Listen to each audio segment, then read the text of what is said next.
कुछ दिन पहले संदीप माहेश्वरी ने एक वीडियो निकाला और विवेक बिंद्रा पे एलिगेशंस लगाए कि ये मल्टी लेवल मार्केटिंग कर रहे हैं और अपने सस्ते कोर्सेज लाखों रुपए में बेच रहे हैं। जिसके बाद विवेक बिंद्रा ने उसका एक काउंटर वीडियो बनाया। संदीप माहेश्वरी और विवेक बिंद्रा की ऑनलाइन राइवलरी के बारे में आज बच्चा बच्चा बात कर रहा है। कितने यूट्यूबर्स ऐसे हैं जिन्होंने इस पे वीडियोस बना के लाखों व्यूज और लाखों रुपए छाप दिए, लेकिन एक्चुअली में स्कैम है क्या और विवेक बिंद्रा ने सच में स्कैम किया है या नहीं किया है, इसके बारे में किसी ने जानने की कभी कोशिश भी नहीं करी। तो चलिए मैं विवेक बिंद्रा की कंपनी और इसके बिजनेस मॉडल को पूरा समझाता हूं और उसके बाद आपको लास्ट में बताऊंगा कि एक्चुअली में ये स्कैम है या नहीं है, और अगर ये स्कैम है तो किस तरीके से लॉ के लूप होल्स को यूज किया गया है, और क्या ऐसी सिचुएशन आ सकती है कि विवेक बिंद्रा, विजय माल्या, नीरव मोदी की तरह इस देश को छोड़ के भाग सकते हैं। सारे सवालों का जवाब देने से पहले आपको ये क्लियर होना चाहिए कि एक्चुअली में ये कोर्सेज बेचने का धंधा है क्या, and most important thing of all, ये किस हद तक लीगल है और किस जगह पे ये लक्ष्मण रेखा पार करके इलीगल हो जाता है। और अगर विवेक बिंद्रा कोर्सेज बेच रहे हैं तो कोर्सेज तो विकास दिव्यकीर्ति भी दृष्टि आईएएस कोचिंग के थ्रू बेच रहे हैं, तो इनको क्यों नहीं लपेटा जा रहा है फिर? चलिए इन सभी सवालों के जवाब एक एक करके एक्सप्लोर करते हैं। साल था 1995 जब पहली बार भारत में पिरामिड स्कीम इंट्रोड्यूस होती है। अब इस स्कीम में ना कोई सामान बेचना होता था, ना ही कोई सर्विस, कोई कंसल्टेंसी देनी होती थी, सिर्फ अपने नीचे आपको बंदे जोड़ने होते थे और उसके बदले आपको पैसे मिलते थे। और चूंकि इस स्कीम में ऊपर एक होता है, उसके नीचे दो, उन दो के नीचे फिर और दो, इस तरीके से पिरामिड बनता है और इसलिए इसको इनफॉर्मली पिरामिड स्कीम भी कहने लगे। अब आप कहोगे कि इसमें प्रॉब्लम क्या है? देखिए प्रॉब्लम है, मान लीजिए मैं किसी कंपनी का ओनर हूं और मैंने अपने अंडर में 6 लोग जोड़ दिए, तो ये पहला लेवल हो गया। अब ये 6 लोग अपने अंडर में 6 लोग जोड़ेंगे तो टोटल 36 लोग हो गए, ये सेकंड लेवल हो गया। ये 36 लोग अपने अंडर में 6 लोग जोड़ेंगे तो 216 लोग हो गए, ये तीसरा लेवल हो गया। अब चौथे लेवल पे इसी तरीके से 1296 लोग होंगे, और इस गणित के हिसाब से 12th लेवल पे 2.1 बिलियन लोग होने चाहिए, और इंडिया की टोटल आबादी 1.4 बिलियन है, और 13th स्टेप पे तो 13 बिलियन लोग चाहिए होंगे, और पूरी दुनिया की आबादी 8.1 बिलियन है। तो जो लेवल में पहले या दूसरे नंबर पे होंगे वो तो पैसा बना लेंगे, लेकिन नीचे के लेवल पे लोग पैसा बना ही नहीं पाएंगे। तो ये बात तो क्लियर हो गई कि ये स्कीम इस तरीके से डिजाइन होती है कि इसका फेल होना एकदम निश्चित है। आपको लगेगा कि आपके अंदर वो टैलेंट नहीं है, स्किल्स नहीं है, शायद इसलिए आप लोगों को जोड़ नहीं पा रहे हैं, पर असलियत ये है कि आप नीचे वाली लेयर में आ चुके हैं, इसलिए आप कभी पैसा कमा ही नहीं पाएंगे और आप कभी इसके लिए कंपनी को ब्लेम भी नहीं कर पाओगे। 2021 में गवर्नमेंट ने न्यू कंज्यूमर प्रोटेक्शन रूल्स लाए थे, जिसके तहत ये पिरामिड स्कीम टोटली बैन कर दी थी, और अब ये on record, on paper illegal है, और आप किसी से भी अगर पैसा लेते हैं तो आप जेल जा सकते हैं। Under direct selling guidelines 2016 and money circulation scheme banning act 1978। लेकिन इस एक्ट के बावजूद आखिर कंपनीज ऑपरेट कर कैसे रही हैं? अब इस पूरे मॉडल को कंपनीज ने मैनिपुलेट करके डायरेक्ट सेलिंग से जोड़ दिया। डायरेक्ट सेलिंग क्या होता है? अगर कोई कंपनी अपने डिस्ट्रीब्यूटर्स के नेटवर्क और मार्केटिंग के जरिए से आपको प्रोडक्ट्स पहुंचा रही है तो उसे डायरेक्ट सेलिंग कहेंगे। तो मान लीजिए मैंने एक कंपनी बनाई और मैंने ढेर सारे डिस्ट्रीब्यूटर्स लगा दिए जो अलग अलग दुकानों पे जाके मेरे सामान को रखेंगे। हो सकता है वो डीमार्ट तक भी पहुंच जाए, रिलायंस रिटेल तक भी पहुंच जाए, लेकिन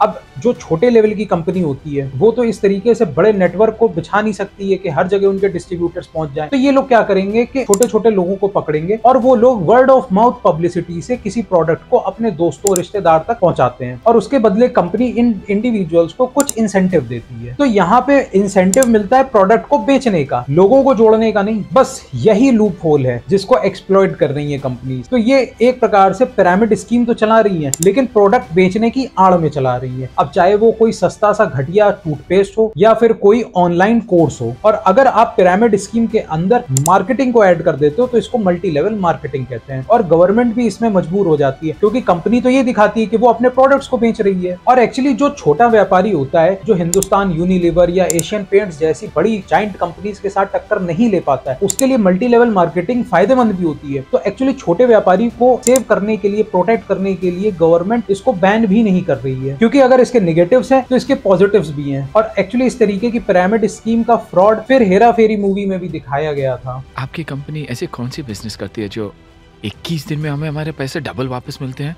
देखिए, हमारी कंपनी जिस फॉरेन कंपनी में अपने पैसे इन्वेस्ट करती है वो हमें हमारे पैसे 7 दिन में डबल करके देते हैं। पिरामिड स्कीम बैन होने के बाद इन फ्रॉड कंपनीज ने एक टेक्निक निकाली जहाँ पे एक वेलकम किट होती है। जो पैसा ये पिरामिड स्कीम से लेते थे अब वेलकम किट के थ्रू लेते हैं, जिसमें 50-60 प्रोडक्ट ऐड हो जाएंगे या कोई सस्ता सा घटिया सा कोर्स ऐड हो जाएगा और 500 की चीज 50,000 में बेची जाएगी। इसीलिए आप MLM स्कीम का कोई भी प्रोडक्ट देखेंगे तो वो नॉर्मल टूथपेस्ट हो, साबुन हो, कोई भी प्रोडक्ट हो या कोई भी कोर्स हो, वो मार्केट रेट से कई गुना ज्यादा महंगा होता है। जबकि ऐसे प्रोडक्ट्स में या कोर्सेज में कोई खास दम नहीं होती है, कुछ बहुत ज्यादा डिफरेंशिएटिंग फैक्टर नहीं होता है as compare to charges that the customer pay. सोचने वाली बात है, बड़े बड़े इंडस्ट्रियलिस्ट ग्रुप्स जैसे अडानी, अंबानी, जिन पे इतने चार्जेस लगते हैं कि ये फ्रॉड कर रहे हैं या सरकार से फेवर्स ले रहे हैं, ये लोग भी इस तरीके की स्कीम नहीं चलाते हैं। जबकि सोचिए कितना फायदा है, एक इंसान फ्री में आपकी कंपनी के प्रोडक्ट्स की मार्केटिंग कर रहा है, उसको लोगों तक पहुंचा रहा है, और यही नहीं और भी लोगों को आपकी कंपनी से जोड़ रहा है, वो भी फ्री में बिना किसी सैलरी के। और बदले में उसे मिल क्या रहा है? एक बहुत छोटा सा इंसेंटिव का पोर्शन। ना कोई डियरनेस अलाउंस, ना कोई हाउस रेंट अलाउंस, ना कोई सोशल सेक्टर स्कीम का फायदा, सिर्फ फ्री में मजदूरी कर रहे हो किसी दूसरी कंपनी के लिए, और कंपनी के मार्केटिंग का एक्सपेंडिचर भी बच जाता है। अब ये लोग प्रोडक्ट की रिसर्च एंड डेवलपमेंट पे ज्यादा खर्चा नहीं करते हैं, इनका सारा खर्चा होता है बड़े बड़े सेमिनार्स में। इन बड़े बड़े सेमिनार्स में सूट बूट पहन के एकदम हैंडसम ब्यूटीफुल लोग आएंगे, वो आपको मोटिवेट करेंगे, ऐसी ऐसी बातें समझाएंगे, पूरा चार्ज कर देंगे माहौल को। मर्सिडीज में एक यंग लड़का आएगा और कहेगा कि मैं तो अपने 30s में रिटायरमेंट पा चुका हूँ। ये मोस्टली आपको समझाएंगे कि किस तरीके से एक बहुत बड़े मिशन पे काम कर रहे हैं, जिसे पूरा देश तो अभी समझ भी नहीं पा रहा है। और आप अगर इसे समझ जाते हो तो आप इस देश के सबसे बड़े इंटेलेक्चुअल्स में से एक हो और आप दुनिया में कुछ बहुत बड़ा कर दोगे। इनके सेमिनार्स में mostly financial freedom, passive income, early retirement, 7 figure income,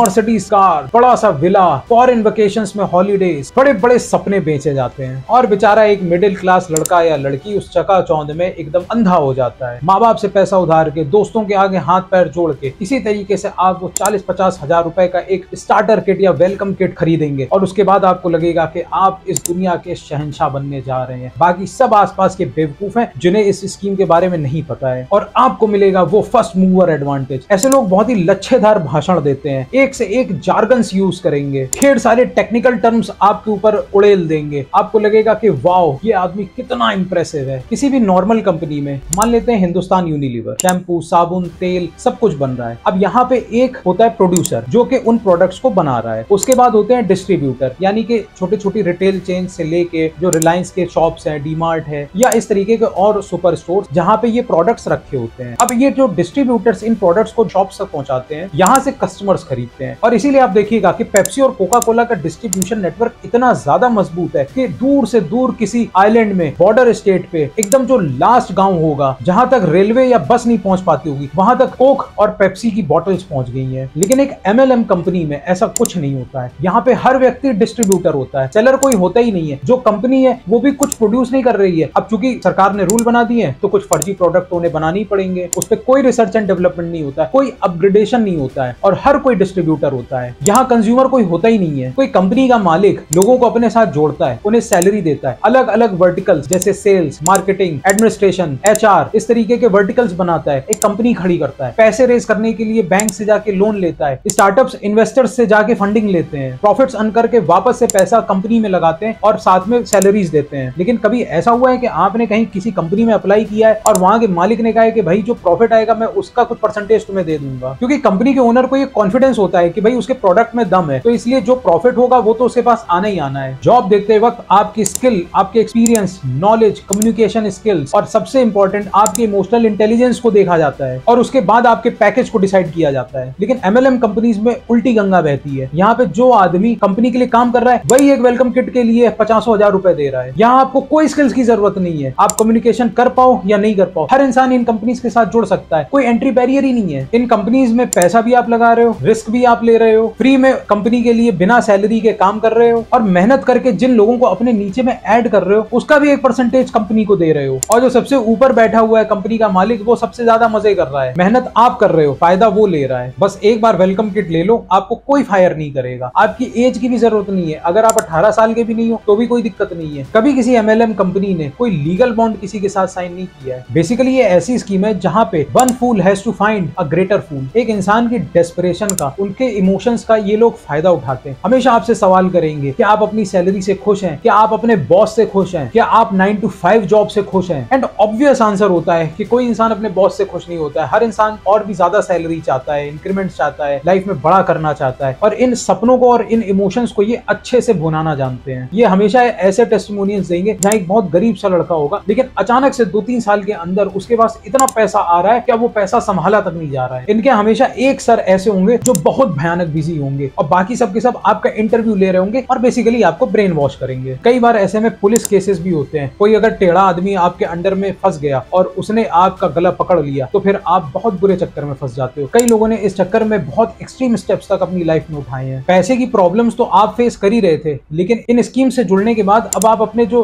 आसपास के दोस्त यार हैं वो भी खो देंगे, और जो समझदार लोग होंगे वो आपकी इस स्कीम में नहीं आएंगे। आप उन्हें दुश्मन की तरह देखने लगोगे, क्योंकि ये लोग हमेशा आपको ब्रेन वॉश करेंगे कि नेगेटिव लोगों से दूर रहो, नेगेटिविटी से दूर रहो, बड़े सपने देखो। हर आदमी बड़ा सपना नहीं देखता है, ये सब कॉमन लोग हैं, तुम्हें जिंदगी में कुछ बहुत बड़ा करना है। बार बार मोटिवेशन देकर ये आपकी एनर्जी को पंप करते रहेंगे और आपको एक्सप्लॉइट करते रहेंगे। अब ऐसे में आपको ये बहुत ध्यान से देखने की जरूरत है कि फैंसी वर्ड्स करके कहीं एक पिरामिड स्कीम को रीपैकेजिंग करके नए जार्गन्स के साथ तो नहीं आपको चिपकाया जा रहा है। अगर आपको किसी भी स्टेज में लोग जोड़ने पड़ रहे हैं और हो सकता है आपको कहा जाए कि रेफरल के नाम पे पैसा दिया जाएगा, लोगों को जोड़ने से आपको कुछ बोनस, कुछ इंसेंटिव मिलेगा। अब मैंने कभी विवेक बिंद्रा का कोई कोर्स नहीं खरीदा है, लेकिन अगर आपने खरीदा है और किसी भी स्टेज पे आपके साथ हुआ है कि आपको इतने लोगों को कोर्स बेचना है, उसके बदले में आपको इंसेंटिव मिलेगा, या आप कभी डीमोटिवेट हुए हैं तो एक मोटिवेशन दे के आपको पंप किया गया। आदमी जिंदगी में उतना ही बड़ा कर सकता है जितना बड़ा सोच सकता है। सेल्स वो नहीं होती जिसपे मेहनत करनी पड़ती है, सेल्स वो है जो इशारे इशारे में हो जाती है। लेकिन जो कोर्स था उसमें कोई वैल्यू नहीं थी, तो आप उसको कमेंट्स में जरूर लिखना, क्योंकि इससे बहुत से लोगों को हेल्प मिलेगी और अवेयरनेस फैलेगी। मुझे ये समझ में नहीं आया कि विवेक बिंद्रा बार बार ये क्यों कह रहे हैं कि संदीप माहेश्वरी अपने यहाँ मुझे बुलाएं और उसके बाद मैं हर एक क्वेश्चन का आंसर दूंगा। भाई आपको किसी दूसरे से कैरेक्टर सर्टिफिकेट लेने की क्या जरूरत है? वो कहते हैं ना कि हाथी मदमस्त चलता रहता है, रास्ते में कुत्ते तो भौंकते रहते हैं। तो अगर मान लीजिए विवेक बिंद्रा सही है, सफल है, तो क्या फर्क पड़ता है कोई उनके बारे में कुछ उल्टा सीधा बोल भी रहा है? इतना ज्यादा रिएक्टिव होना और बाद में डिफेंसिव हो जाना, ये मेरे दिमाग में कुछ सस्पिशन क्रिएट करता है। लेकिन विवेक बिंद्रा ने कहा था कि मैंने कोई भी लीगल नोटिस संदीप माहेश्वरी को नहीं भेजा है। आपको झूठ नहीं लिखना चाहिए था कि आपको किसी ने लीगल नोटिस भेजा,